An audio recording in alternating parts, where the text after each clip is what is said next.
Wow, interesting. And they're going to get more, believe it or not, on the West Coast, 20 to 30 millimeters with a warm front that'll move through first, and then the core of the low, and then the cold front. So it's going to be a big batch of rain over the next 24 to 48 hours. Down through the southern interior, about 20 to 30 millimeters of rain.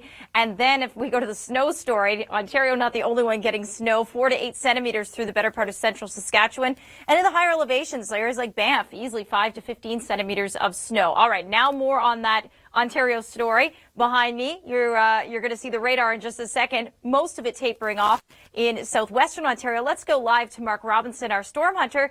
Mark, right now, if I just look at you, I'd say, well, it's not too bad. It looks kind of spring-like, but what's the reality? All right. Thanks a lot, Mark, and stay warm out there.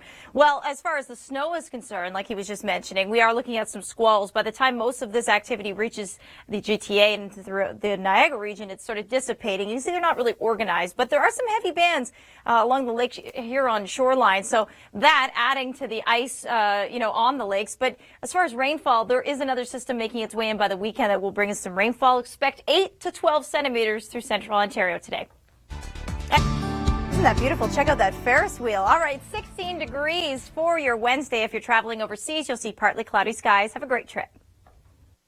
This was last evening. Maybe you got a chance to see it, which is basically when the moon is at its full stage and it's in the Earth's shadow. And that's called a lunar eclipse. And we also called it a blood moon because it kind of has like an orangey reddish hue to it. All right, check out this orangey reddish hue. That's freezing rain coming up on the radar. Heavy bands of rain, especially through the Laurentians. We've actually heard reports of 2 landslides through that region today as a result of the heavy rain through the Ottawa Valley. It's all snow, so you can certainly see that boundary between the cold front and the warmer air out ahead of it. And by warmer air, we're talking teens. So this all happened in Ontario yesterday, now pushing east. And we'll show you what the watches and warnings look like here.